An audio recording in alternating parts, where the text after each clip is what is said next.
This video is sponsored by BuyMode e-shopping app. BuyMode e-shopping app is the one of the trustable app. So visit பண்ணி பாருங்க.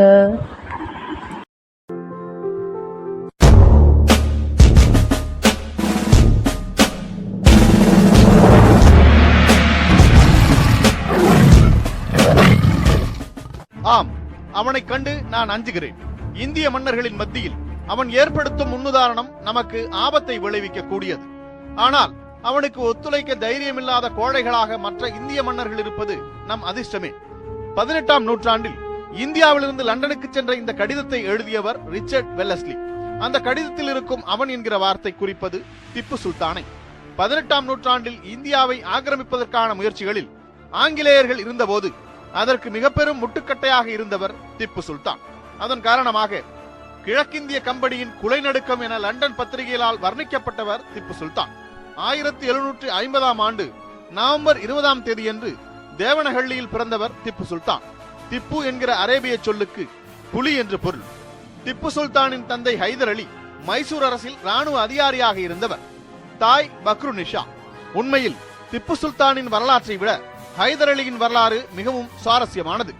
1720களில் கர்நாடகாவின் கோல்கொண்டா பகுதியில் பிறந்தவர் ஹைதர் அலி.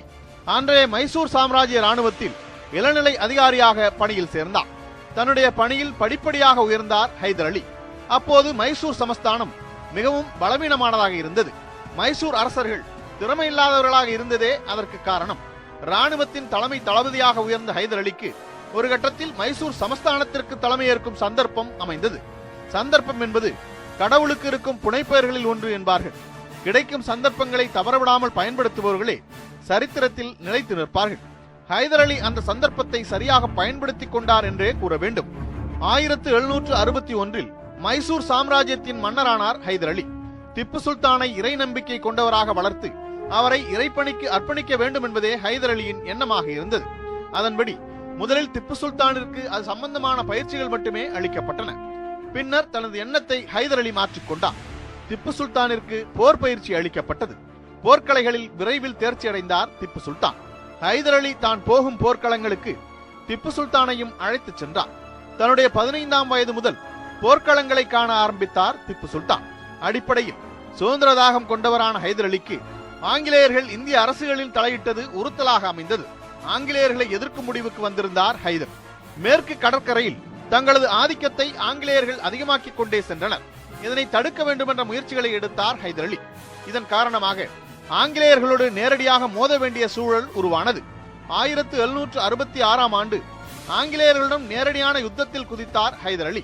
வரலாற்றில் முதல் மைசூர் போர் என்று இந்த போர் குறிப்பிடப்படுகிறது. முதலில் ஹைதராபாத் நிஜாமின் படைகள் ஹைதருக்கு துணையாக இருந்தன. ஹைதர் அலி தலைமையிலான மைசூர் ஹைதராபாத் கூட்டுப்படைகள் செங்கத்தில் வைத்து ஆங்கிலேயர்களை முறியடித்தது. போர் தொடர்ந்து நடந்து கொண்டிருந்த நிலையில் ஹைதராபாத் நிஜாம் ஹைதர் அலியிடமிருந்து விலகினார். இதனால் ஹைதர் அலி தன்னந்தனியாக ஆங்கிலேயர்களை எதிர்கொள்ள வேண்டிய சூழல் உருவானது. போதா குறைக்கு ஹைதராபாத் நிஜாமும் மராத்தியர்களும் ஆங்கிலேயர்களோடு இணைந்து கொண்டு ஹைதரை எதிர்த்தனர்.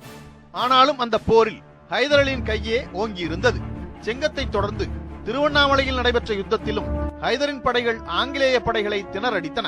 ஹைதர் ஒரு பக்கம் படை நடத்தி கொண்டிருக்கும் போது இன்னொரு புறம் திப்பு சுல்தான் தலைமையேற்ற படை ஆங்கிலேயர்களிடம் போரிட்டுக் கொண்டிருந்தது. 1767இல் வாணியம்பாடியில் நடந்த யுத்தத்தில் கர்னல் ஸ்மித் தலைமையிலான ஆங்கிலேய படையை முறியடித்தது திப்பு சுல்தான் படை. இப்படியாக சென்று கொண்டிருந்த யுத்தத்தில் மிகப்பெரிய திருப்புமுனையை ஏற்படுத்தினார் திப்பு சுல்தான். இந்தியாவில் ஆங்கிலேயர்களின் முக்கியமான கேந்திரங்களில் மெட்ராஸும் ஒன்று. மெட்ராஸில் அமைந்திருந்த செயின்ட் ஜார்ஜ் கோட்டையை தலைமையிடமாக கொண்டுதான் தமிழக கர்நாடக பகுதிகளை ஆங்கிலேயர்கள் நிர்வகித்து வந்தனர்.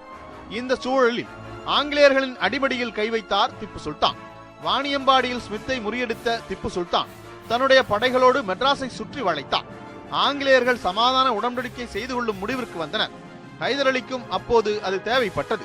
காரணம், ஹைதராபாத் நிஜாமும் மராத்தியர்களும் முடிவுகளை மாற்றிக்கொண்டே இருந்தனர். முதலில் ஹைதர் அலிக்கு ஆதரவாக செயல்பட்ட அவர்கள் பின்னர் ஆங்கிலேயர்களோடு சேர்ந்து கொண்டனர். மெட்ராஸை காப்பாற்றிக் கொள்ள வேண்டும் என்கிற நோக்கத்தில் ஆங்கிலேயர்கள் முன்வைத்த அமைதி உடன்படிக்கையை ஹைதர் ஏற்றுக்கொண்டார்.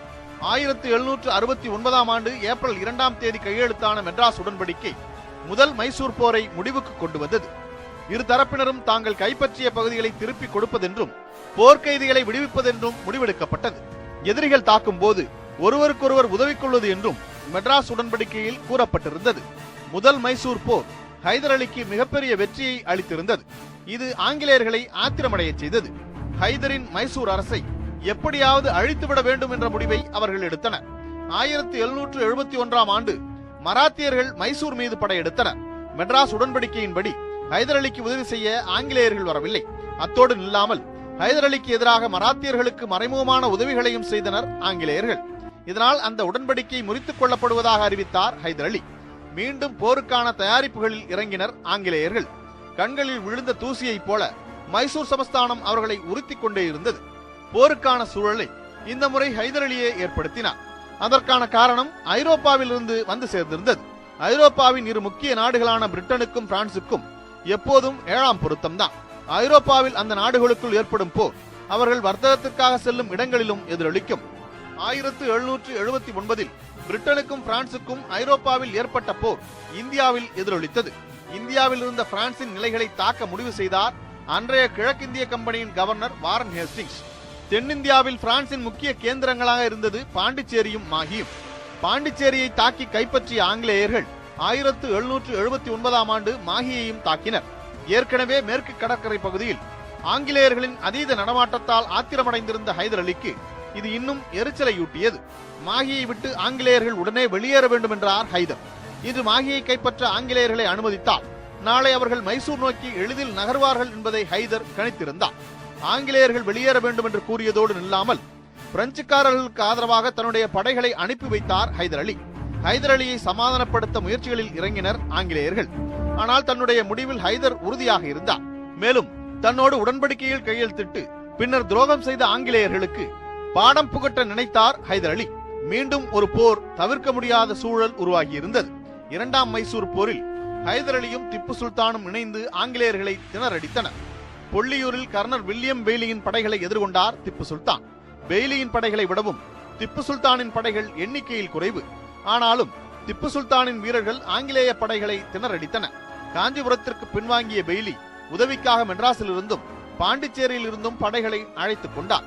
பேரம்பாக்கத்தில் வைத்து அந்த படைகளை எதிர்கொண்ட திப்பு சுல்தான் ஒட்டுமொத்த ஆங்கிலேய படைகளையும் நிர்மூலமாக்கி இருந்தார். கிழக்கிந்திய கம்பெனியின் சரித்திரத்தில் நிகழ்ந்த மிக பெரும் தோல்வி அது. அந்த போரில் ஆங்கிலேய வீரர்களை மிகவும் ஆச்சரியத்திற்குள்ளாக்கிய விஷயம் திப்பு சுல்தானின் ராக்கெட் தொழில்நுட்பம். திப்பு சுல்தானின் ராக்கெட்டுகள் ஆங்கிலேயர்களின் ஆயுத கிடங்குகளை துல்லியமாக குறிவைத்து தாக்கி அழித்தன. நிலைகுலைந்து போயின ஆங்கிலேய படைகள். பெய்லியோடு சேர்த்து 2000 ஆங்கிலேயர்கள் சிறைபிடிக்கப்பட்டனர். மற்றொரு முக்கிய தளபதியான ஹெக்டர் முன்ரோ தன்னுடைய படைகளை விட்டு மெட்ராஸுக்கு தப்பி ஓடினார். இந்த இடத்தில் திப்பு சுல்தானின் ராக்கெட் தொழில்நுட்பங்கள் குறித்து நாம் பார்க்க வேண்டியது அவசியமாகிறது. பிற்காலத்தில் பிரிட்டன் ராணுவத்தில் முக்கிய பங்காற்றிய காங்கிரோ ராக்கெட்டுகளின் அடிப்படை திப்பு சுல்தானின் ராக்கெட்டுகளே. திப்பு சுல்தானின் மரணத்திற்கு பிறகு மைசூரில் இருந்து ஆங்கிலேயர்கள் எடுத்துச் சென்ற 900க்கும் மேற்பட்ட ராக்கெட் உதிரி பாகங்களின் அடிப்படையில் சர் வில்லியம் காங்கிரோ என்பவரால் அவை உருவாக்கப்பட்டன.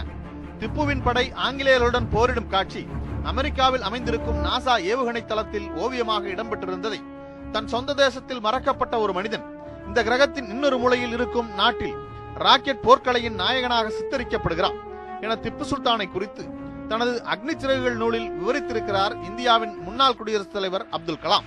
போர் தொடர்ந்து நடந்து கொண்டிருந்தது. 1781ஆம் ஆண்டு ஜூலை 1ஆம் தேதி போர்ட்டோ நோவாவில் நடந்த போரில் சர் அயர் கூட்டால் முறியடிக்கப்பட்டார் ஹைதர் அலி.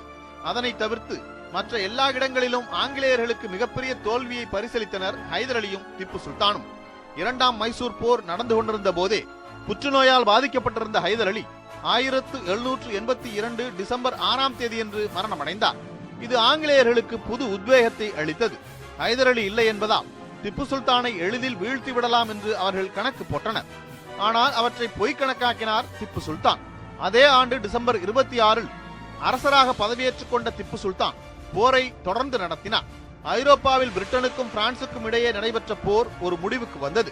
பிரான்ஸ் அரசராக இருந்த 16ஆம் லூயி பிரிட்டனுடன் சமரசம் செய்து கொண்டார். இதனால் திப்பு சுல்தானுக்கு உதவியாக அனுப்பிய படைகளை பிரான்ஸ் திரும்ப பெற்றுக் கொண்டது. திப்பு சுல்தானின் படைகளால் அதிக சேதங்களை சந்தித்திருந்த ஆங்கிலேயர்களும் போரை நிறுத்தும் முடிவுக்கு வந்திருந்தனர். 1784ஆம் ஆண்டு மார்ச் 11ஆம் தேதி கையெழுத்தான மங்களூர் உடன்படிக்கை 2ஆம் மைசூர் போரை முடிவுக்கு கொண்டு வந்தது. இரு தரப்பிலும் அமைதியை கடைபிடிப்பதென்று அந்த உடன்படிக்கையின்படி தீர்மானிக்கப்பட்டது. உண்மையில் அந்த உடன்படிக்கை ஒரு அவமான சின்னம் என்று கருதினார் வாரன் ஹேஸ்டிங்ஸ். இந்தியாவின் பல பகுதிகளை ஆக்கிரமித்த கிழக்கிந்திய கம்பெனி சிறிய அரசான மைசூரிடம் பணிந்து போவது போல் அந்த உடன்படிக்கை இருக்கிறது என்றார் வாரன் ஹேஸ்டிங்ஸ். திப்பு சுல்தான் மீதான ஆங்கிலேயரின் வன்மம் இன்னும் அதிகரித்தது. ஆனாலும் அந்த அமைதி உடன்படிக்கையை பயன்படுத்தி திப்பு சுல்தானுக்கு எதிராக படை திரட்டும் வேலைகளை செய்ய வேண்டும் என்று வாரன் ஹேஸ்டிங்ஸ் முடிவு செய்தார். படை திரட்டியதோடு திப்பு சுல்தானுக்கு எதிரான முயற்சிகளில் ஆங்கிலேயர்கள் தொடர்ந்து ஈடுபட்டனர்.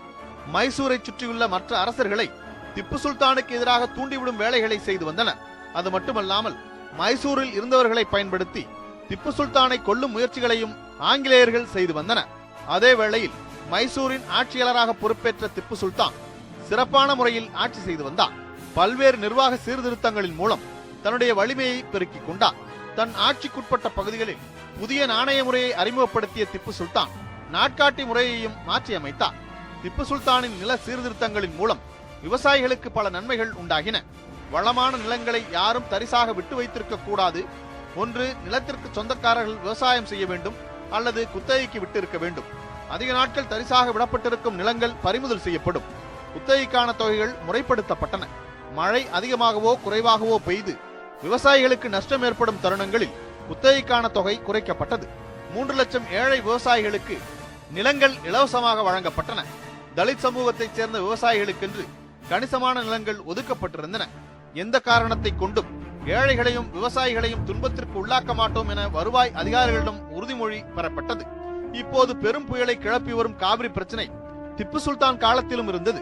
திப்பு சுல்தான் மைசூரை ஆட்சி செய்து கொண்டிருந்த காலகட்டத்தில் அவரது ஆளுகையின் கீழ் இருந்த கவர்னர் ஒருவர் காவிரி நீர் கீழ்பவானிக்கு செல்லாதவாறு தடுக்கும் வகையில் அணை ஒன்றை கட்டினார். இந்த விவகாரம் திப்பு சுல்தான் கவனத்திற்கு சென்றது.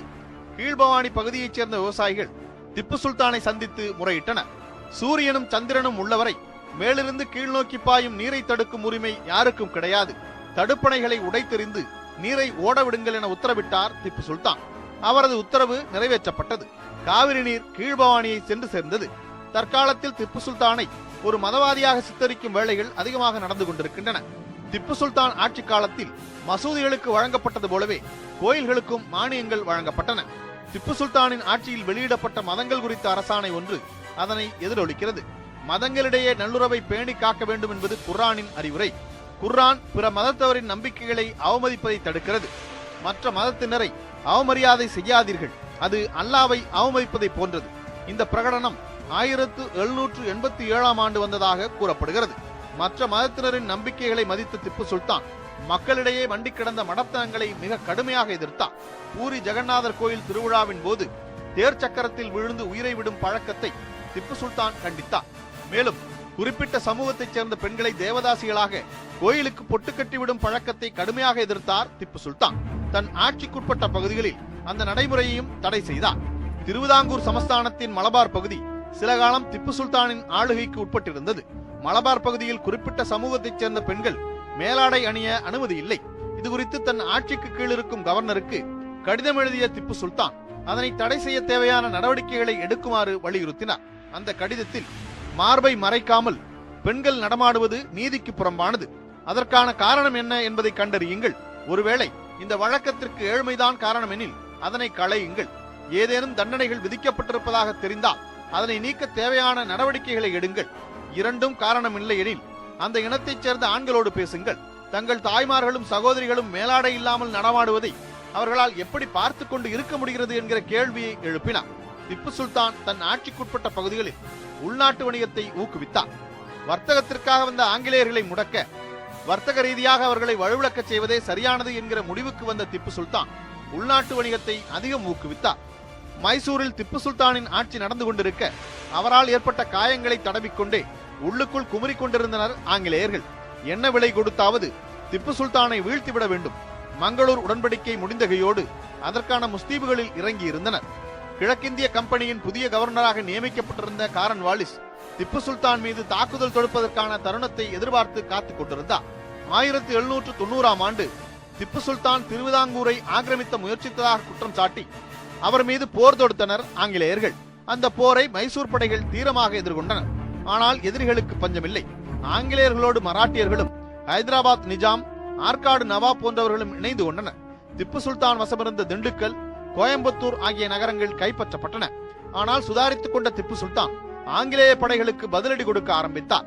மைசூர் படைகளின் தாக்குதலில் கைவிட்டு போன கோட்டைகள் எல்லாம் மீண்டும் கிடைக்க ஆரம்பித்தன. மராட்டிய படைகள் ஸ்ரீரங்கப்பட்டணம் மீது படையெடுத்தன. அந்த படைகளை மைசூர் படைகள் முறியடித்தன. போரில் தோற்று பின்வாங்கிய மராட்டிய படை சிருங்கேரி மடத்தை கொள்ளையடித்தன. அந்த மடத்தை புனரமைத்த திப்பு சுல்தான் அந்த மடத்திற்கு பல மானியங்களையும் வழங்கினார். ஸ்ரீரங்கப்பட்டணத்தை முற்றுகையிட்ட ஆங்கிலேய படைகளை மைசூர் படைகள் தோற்கடித்து விரட்டின.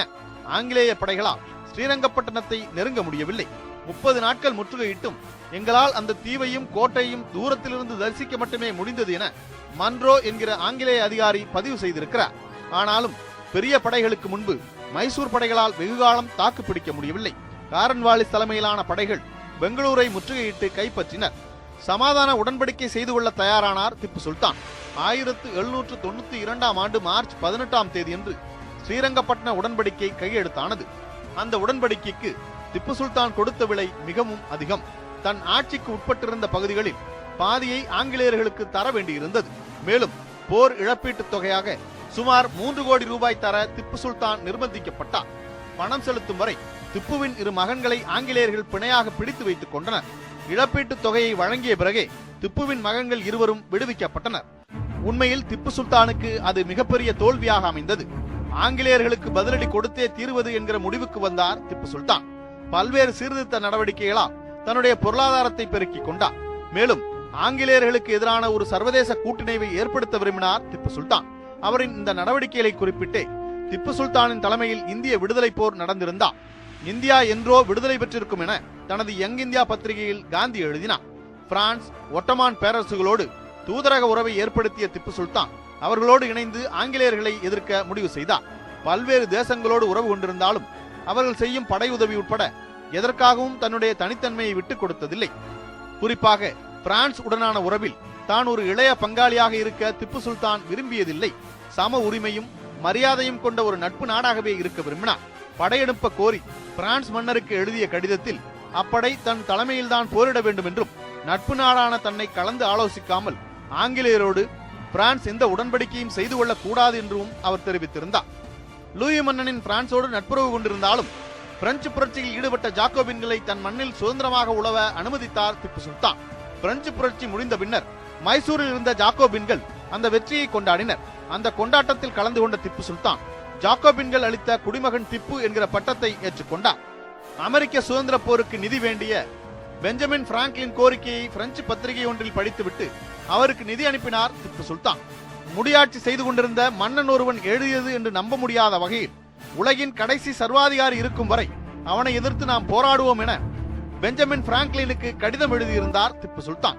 திப்பு சுல்தான் படை திரட்டி வந்த அதே வேளையில் அவரை மொத்தமாக கணக்கு தீர்த்துவிட ஆங்கிலேயர்களும் திட்டம் தீட்டி வந்தனர்.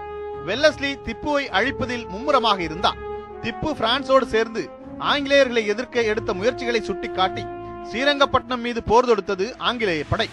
எந்த ஒரு வீர சரித்திரமும் துரோகமின்றி முழுமை பெறாது.